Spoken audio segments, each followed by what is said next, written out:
E no cafezinho de prosa de hoje, que é sempre um oferecimento do Gonçalves, eu converso com o líder indígena Almir Suruí, que ganhou ano passado das Nações Unidas o prêmio de Herói da Floresta, pelo trabalho de conservação da terra indígena 7 de setembro, que fica ali na fronteira entre Rondônia e Mato Grosso. Vamos saber um pouco sobre esse personagem aqui do estado? Não. Sobre esse personagem mundial. Roda a vinheta.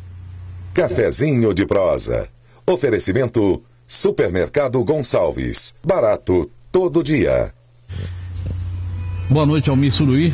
Boa noite, Léo. Rapaz, fiquei super feliz de você escolher como música que você gosta, Raul Seixas.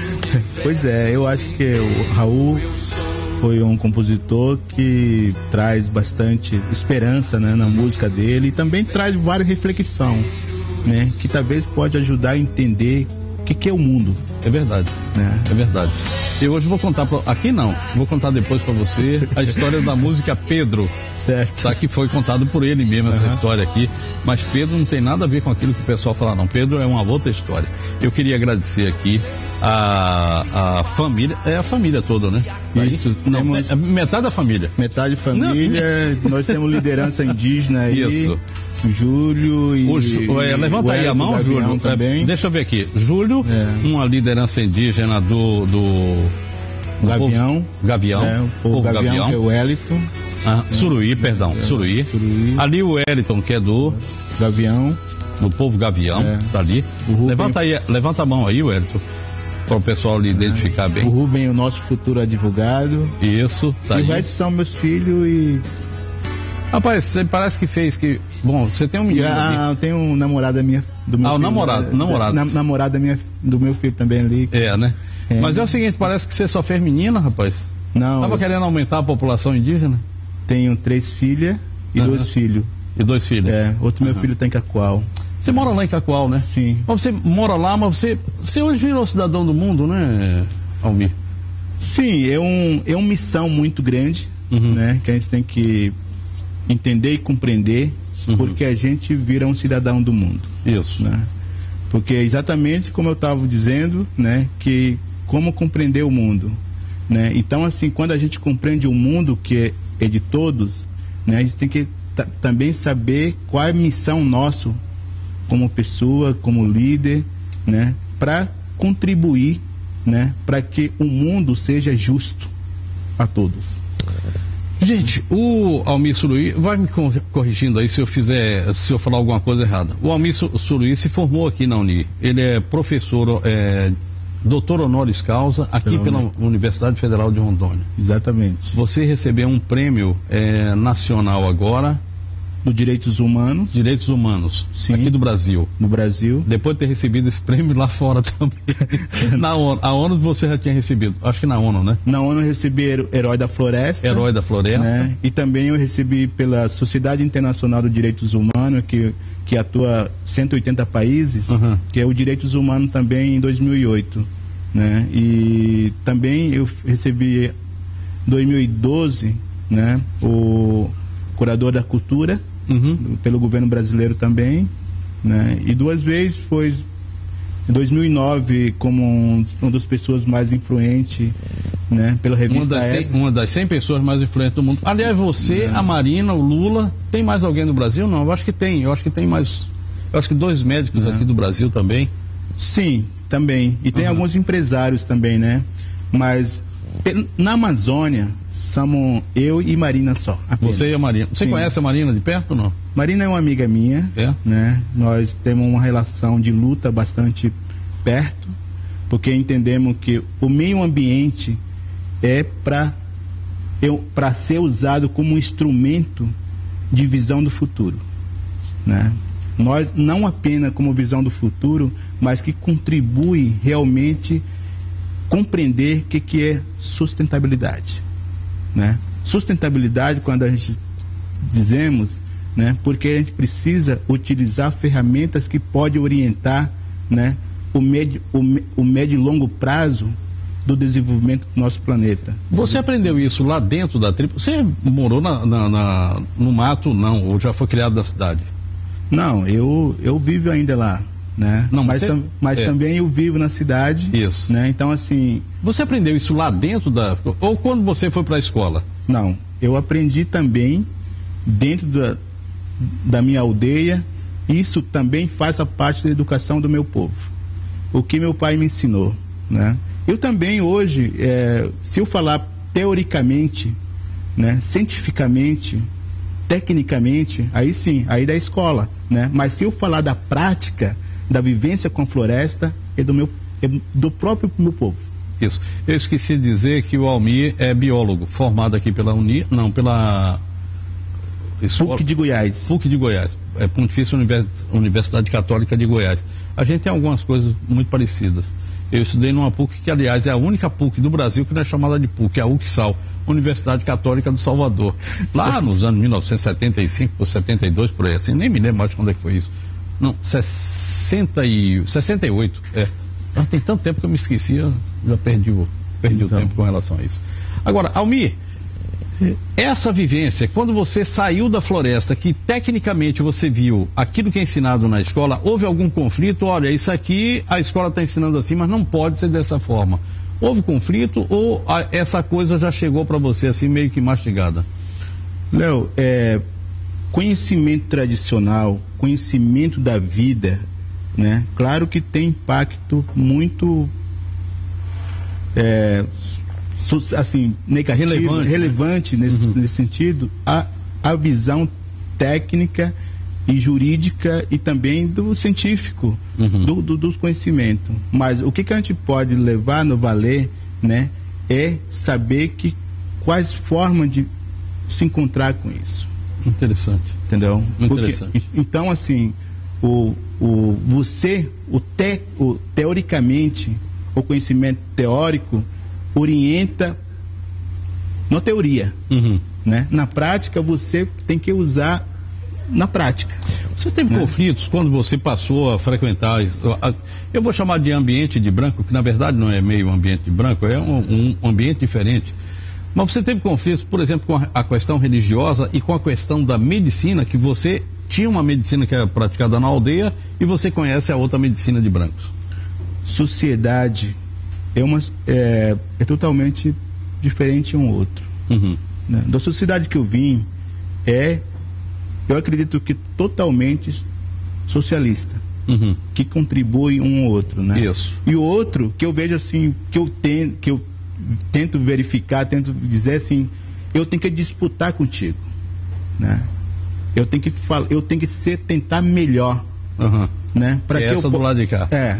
Né? Mas assim, por isso que traz com certeza, né, esses conflitos, porque questão indígena hoje no Brasil é uma questão bastante complicada, né? Por totalmente preconceito, né? Porque o que os povos indígenas têm feito, né, desde 500 anos até aqui, eu acredito que tem lutado para contribuir o bem comum do povo brasileiro. Diz uma coisa, Almir, a questão da terra, a Constituição brasileira diz que a terra tem uma função social. Isso é um ensinamento indígena, isso vem de lá, é uma coisa que foi buscada, inclusive, dos povos indígenas. A terra não é somente para ser minha, que quero criar gado, e do outro que quer fazer não sei o quê. A terra tem que ser de todo mundo. E essa coisa foi colocada na Constituição. Só que a Constituição que disse isso, disse também o seguinte, que quem estava na terra até 1988 é o dono dela. E boa parte dos conflitos que a gente tem hoje estão exatamente em cima disso. Por exemplo, eu vi uma coisa que foi feita lá na Raposa Serra do Sol, que acabou com uma atividade econômica interessante, que era a arrozeira, e acabou também com a população indígena que está hoje lá vivendo a míngua. Como é que você vê isso? Bom, o que eu vejo, o que eu posso dizer sobre isso, né, questão a reforma agrária no Brasil.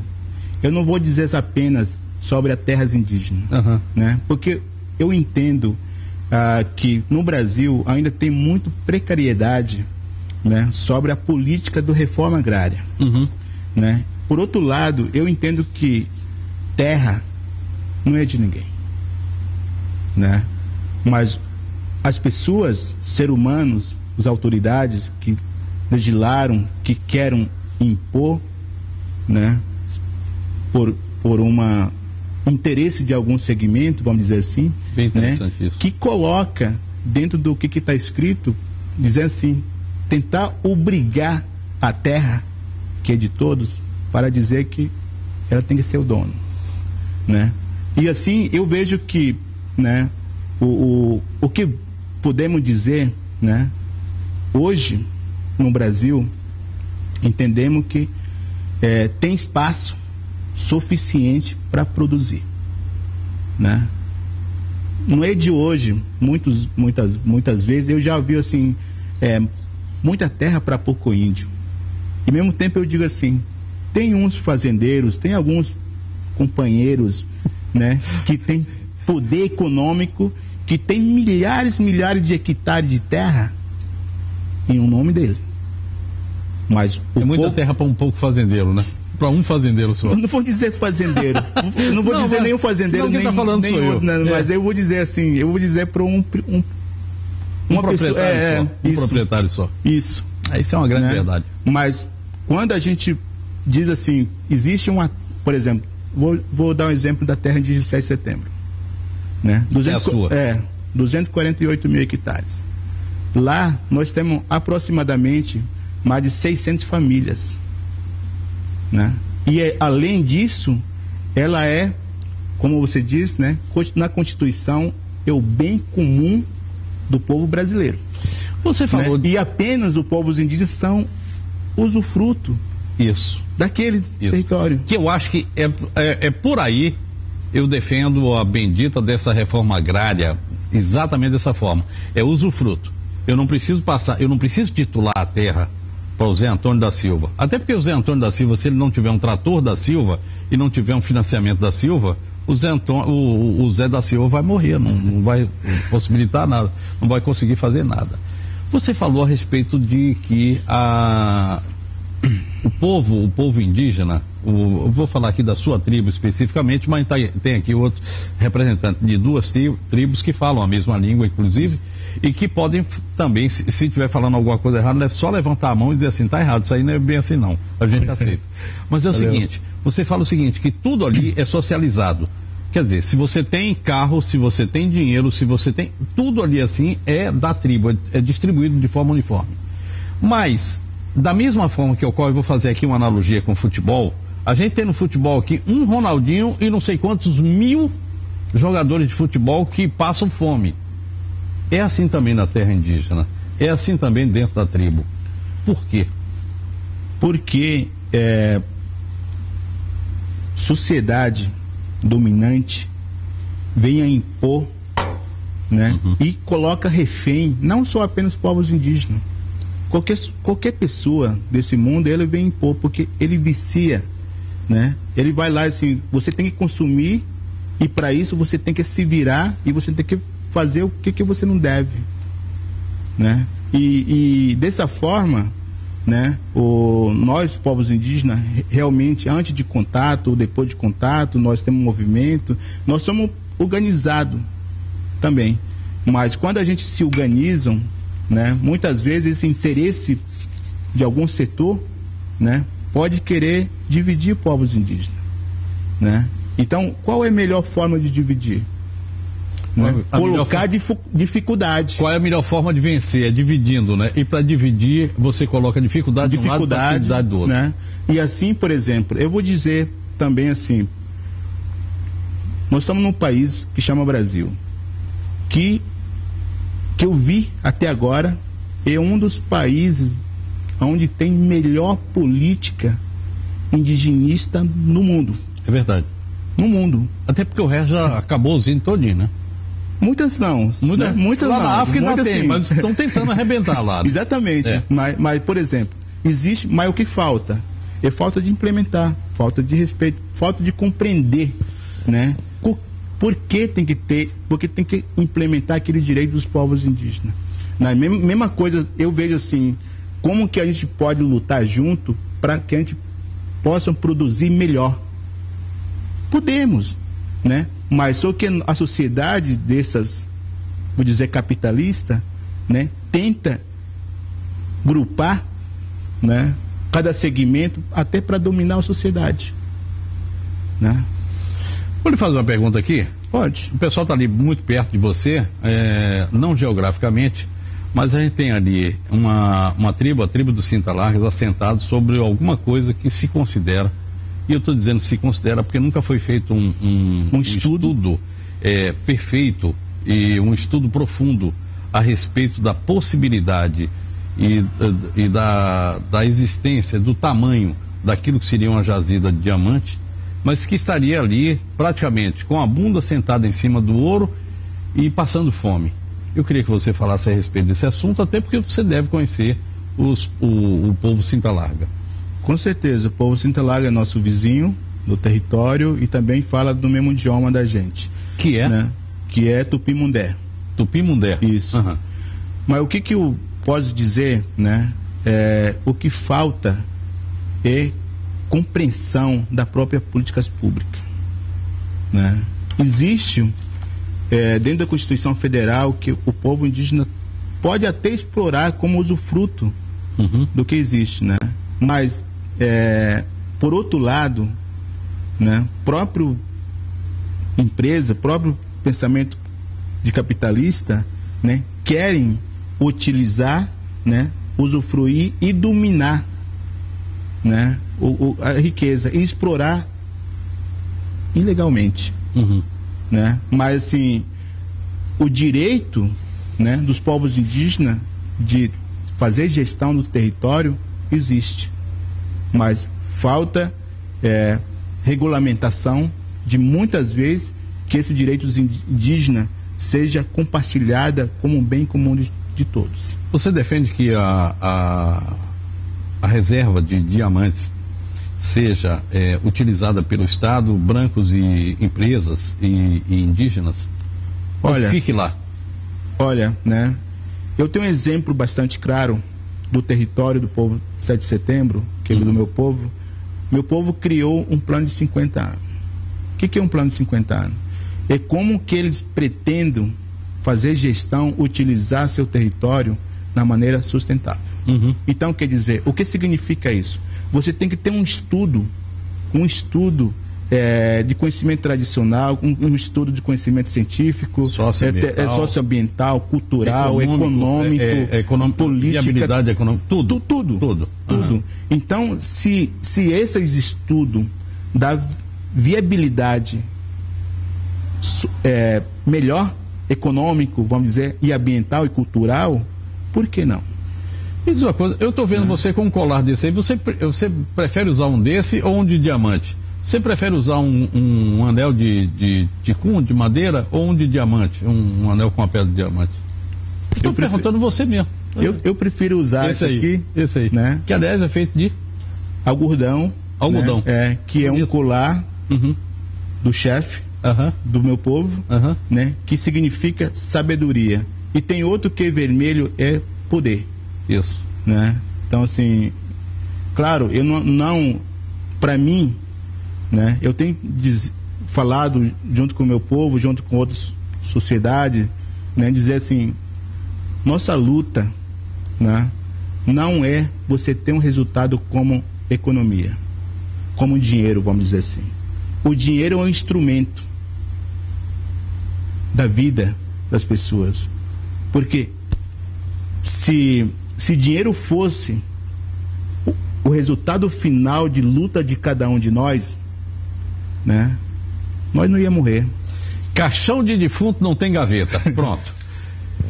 Entendeu? Índio Suruí conclui a primeira venda de créditos de carbono indígena do país. A aldeia de Rondônia vendeu créditos para a empresa brasileira Natura. A compra é uma forma de compensação de emissão de gases do efeito estufa. A revista Fast Company promoveu o ranking das 100 pessoas mais criativas nos negócios em 2011. Em 53º lugar estava ele aqui, ó, Almir, da tribo amazônica Suruí. Eu queria que você falasse um pouquinho a respeito dessa história, desse sequestro de carbono. Eu achei esse negócio extremamente interessante. Isso é coisa de economista, de empreendedor. Você pode até não acreditar, mas que dá para ganhar dinheiro com isso, dá. Com certeza, e a sustentabilidade, Léo. Né? Com certeza, Léo. Aqui nós estamos dizendo que floresta outros serviços que a floresta presta não é intocável, né? O que nós estamos dizendo aqui é que nós precisamos utilizar nossa sabedoria, nosso conhecimento técnico, jurídico, político, para fazer a gestão da nossa floresta. Porque nós temos que ter visão de médio e longo prazo do futuro. Então, o projeto Carbono Suruí foi pensado dessa maneira. Quem pensou? Vocês contrataram uma empresa ou vocês mesmo fizeram? Como é que foi isso aí? Bom, o povo Suruí, né, fizeram um diagnóstico. Interessante, você fala o povo Suruí, mas você é o líder Suruí, o cara que mais pensa. Você levou esse assunto para eles? Apenas eu ajudo a pensar junto com o meu povo, mas o meu povo, né, quer o maior deliberação, né? E a gente defende que nós temos que participar construção de um direito comum e um dever comum para todos. Como é que foi na hora que você levou essa ideia para lá? Bom, foi uma discussão bastante tempo, né? Levou 4 anos para discutir. Tá brincando? Sim, né? Porque a gente não entendia que significava o carbono. Sequestro. Primeiro sequestra. Não, sequestra aprender, né? Não, eu falava assim, carbono mesmo. Falava, meu povo diz assim, por que nós vamos vender? Se a gente não vê, como a gente vai segurar? Eu falei assim, não, o que a gente vai fazer, né, nós vamos evitar desmatamento, né? Nós vamos evitar desmatamento, então aquele que a poluição ia, né, se a gente queimasse a floresta, por exemplo, ia pro ar, né? Então a gente vai evitar aquilo. Então aquele vira um crédito que vira dinheiro pra gente. Certo. Né? Então hoje nosso projeto é para compensação das empresas, né? E muita gente criticaram também, né, esse processo, tal, falou, os índios estão vendendo a Amazônia. Eu falei assim, não, ninguém não está vendendo a Amazônia. Agora, por exemplo, quando falaram isso eu falei também assim, se nós estamos vendendo um serviço da floresta, né? Porque se não para vender nada o que a floresta oferece para a gente, os governos e empresas não vendiam água, por exemplo. Por que vendem água? Por que eu tenho que comprar água hoje na cidade? Né? Então, por que a gente não pode vender o que o serviço da floresta está prestando? Da floresta presta. Vem cá, Almir, vocês vão me pilotando aí, porque eu estou meio perdido no tempo aqui hoje, que a gente começou mais cedo, estou olhando o relógio e não entendo. Certo. Pode falar. Mas é o seguinte, eu queria que você me falasse aqui uma coisa. Quando a gente está falando a respeito de economia, e o indígena está lá na economia, ou você recebe dinheiro do governo, através dos impostos que vão canalizados para dar para vocês, ou vocês vão criar alguma oportunidade. Eu estava pensando até na hora que eu cheguei aqui, eu devia ter trazido um apito para entregar o Suruí, mas não sei como é que ele ia receber essa história. E se bem que ele já me disse, não, se tivesse trazido, ele ia dizer, olha, muito obrigado, tá aqui, ó, por educação eu aceito. Mas ele não quer mais apito, ele quer outras coisas.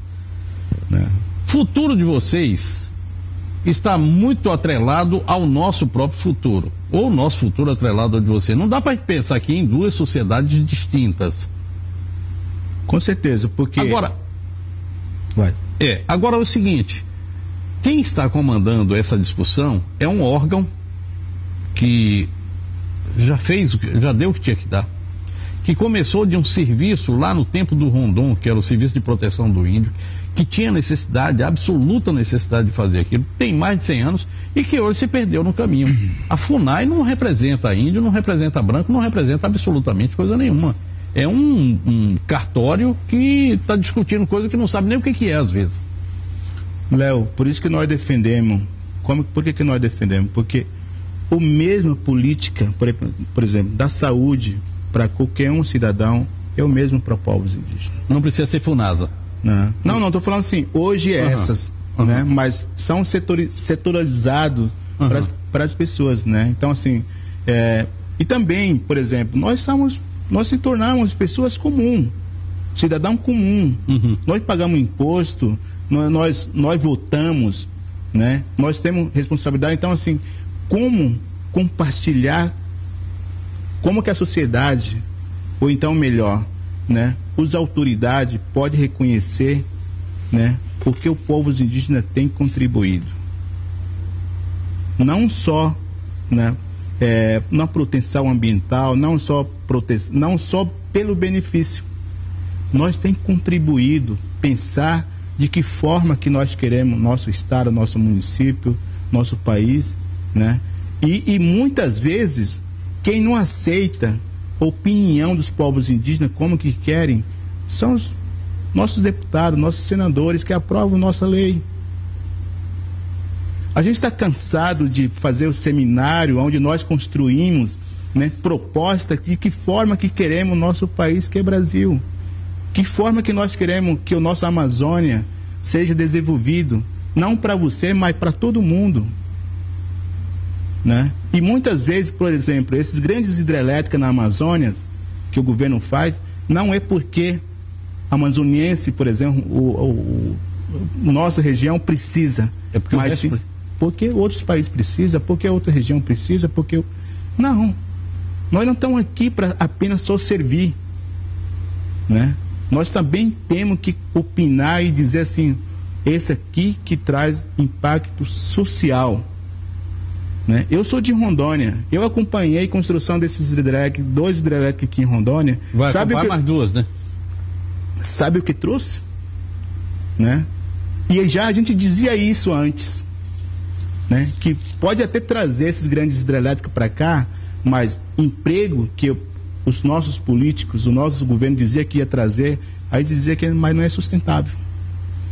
Chegando a um determinado ponto, acabou a usina, vai embora. Né? O que trouxe? O que ficou? Impacto social. Não tinha escola para os alunos que vieram para cá, não tinha lugar para a saúde, né? E não tinha não sei o que. E aí? Porque o Estado não sustentava isso. População, ou pessoas que estavam trazendo essas pessoas para cá, não calculou a capacidade que o Estado de Rondônia tinha para receber a população além mais. Isso é negativo. Então virou o quê? Prostituição, né? Isso é negativo para a gente? É. Mas isso o que a gente quer? Isso que nós queremos para o nosso futuro? Claro que não. E por isso, muitas vezes, as pessoas falam assim, os índios são desafio para o desenvolvimento, não querem desenvolvimento. Não. Mas a gente quer desenvolver o nosso país, não a qualquer custo. Vocês precisam da FUNAI? É só uma pergunta, sim ou não, e porque eu vou ter que sair para o intervalo e a gente volta para essa discussão.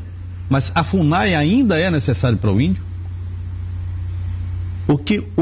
Não exatamente FUNAI em si, né? Mas o que tem que ser feito é o governo brasileiro tem que respeitar a política indigenista do país. Eu vou para o intervalo e a gente volta já já, a gente vai continuar nessa conversa, nessa toada aqui.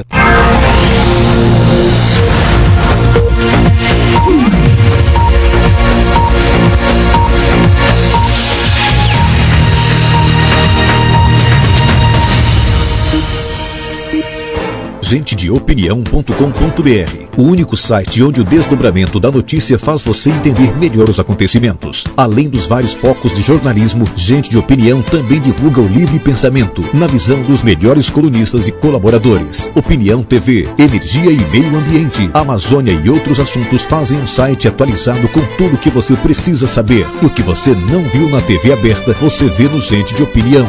Gente de Opinião, liberdade de expressão.